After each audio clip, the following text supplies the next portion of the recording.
ಅಂಗಡಿಯಲ್ಲಿ ಕಾಲಿನಿಂದ ಆಲೂಗಡ್ಡೆ ಸ್ವಚ್ಛಗೊಳಿಸಿದ ಸಿಬ್ಬಂದಿ ಆಕ್ರೋಶ ಹೊರಹಾಕಿದ ನೆಟ್ಟಿಗರು.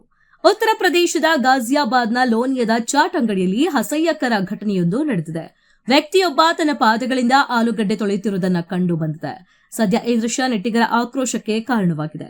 ಆಹಾರ ಸುರಕ್ಷತೆ ಉಲ್ಲಂಘನೆ ಎಸಗುವಂತಹ ಅನೇಕ ಘಟನೆಗಳು ಇತ್ತೀಚೆಗೆ ನಡೆದಿವೆ. ಕೊಳೆತ ಆಹಾರ ಪದಾರ್ಥ ಬಳಕೆ, ನೈರ್ಮಲ್ಯ ಕಾಪಾಡದೇ ಇರುವುದು ಇತ್ಯಾದಿ. ಈ ನಡುವೆ ಉತ್ತರ ಪ್ರದೇಶದ ಗಾಜಿಯಾಬಾದ್ನ ಲೋನಿಯಾದ ಚಾಟ್ ಅಂಗಡಿಯಲ್ಲಿ ಅಸಹ್ಯಕರ ಘಟನೆಯೊಂದು ನಡೆದಿದೆ. ವ್ಯಕ್ತಿಯೊಬ್ಬ ತನ್ನ ಪಾದಗಳಿಂದ ಆಲೂಗಡ್ಡೆ ತೊಳೆಯುತ್ತಿರುವುದು ಕಂಡು ಬಂದಿದೆ. ಸದ್ಯ ಈ ದೃಶ್ಯ ನೆಟ್ಟಿಗರ ಆಕ್ರೋಶಕ್ಕೆ ಕಾರಣವಾಗಿದೆ.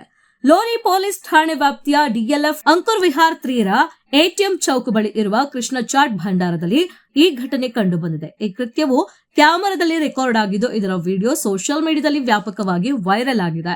ಈ ಬಗ್ಗೆ ಜನರು ಆಹಾರ ನೈರ್ಮಲ್ಯ ಮಾನದಂಡಗಳ ಬಗ್ಗೆ ಕಳವಳವನ್ನ ವ್ಯಕ್ತಪಡಿಸ್ತಾ ಇದ್ದಾರೆ. 41 ಸೆಕೆಂಡುಗಳ ದೃಶ್ಯವನ್ನ ಗ್ರಾಹಕರೊಬ್ಬರು ರಹಸ್ಯವಾಗಿ ರೆಕಾರ್ಡ್ ಮಾಡಿದ್ದಾರೆ. ವೈರಲ್ ಕ್ಲಿಪ್ನಲ್ಲಿ ಸಿಬ್ಬಂದಿಯೊಬ್ಬರು ಆಲೂಗಡ್ಡೆ ತುಂಬಿದ ದೊಡ್ಡ ಅಲ್ಯೂಮಿನಿಯಂ ಪಾತ್ರೆಯೊಳಗೆ ಕಾಲಿಟ್ಟು ತಮ್ಮ ಪಾದಗಳಿಂದ ತೊಳೆಯುವುದನ್ನ ಕಾಣಬಹುದು. ಅದರಲ್ಲೂ ಆ ವ್ಯಕ್ತಿ ಚಪ್ಪಲಿಗಳನ್ನು ಕೂಡ ಸ್ವಚ್ಛಗೊಳಿಸಿದ್ದಾನೆ. ತನ್ನ ತಾಯಿಯು ಇಲ್ಲಿಂದ ಆಲೂ ಟಿಕ್ಕಿ ಚಾಟ್ ತಿಂತಾರೆ, ಇದರ ರುಚಿ ಎಲ್ಲಿಂದ ಬರುತ್ತದೆ ಎಂದು ನಾನು ಅವಳಿಗೆ ತೋರಿಸಬೇಕು. ಅವನು ತನ್ನ ಕಾಲಿನಿಂದ ಆಲೂಗಡ್ಡೆಯನ್ನ ತೊಳೆಯುತ್ತಿದ್ದಾನೆ. ಇದು ತುಂಬಾ ನಾಚಿಕೆಗೇಡಿನ ಸಂಗತಿ ಎಂದು ವಿಡಿಯೋ ಮಾಡಿದ ವ್ಯಕ್ತಿ ಹೇಳುತ್ತಿರುವುದು ನೋಡಬಹುದು. ವಿಡಿಯೋ ಆನ್ಲೈನ್ನಲ್ಲಿ ಪ್ರಸಾರವಾಗ್ತಿದ್ದಂತೆ ಇದು ಬಳಕೆದಾರರಲ್ಲಿ ಆಕ್ರೋಶವನ್ನ ಹುಟ್ಟುಹಾಕಿದೆ.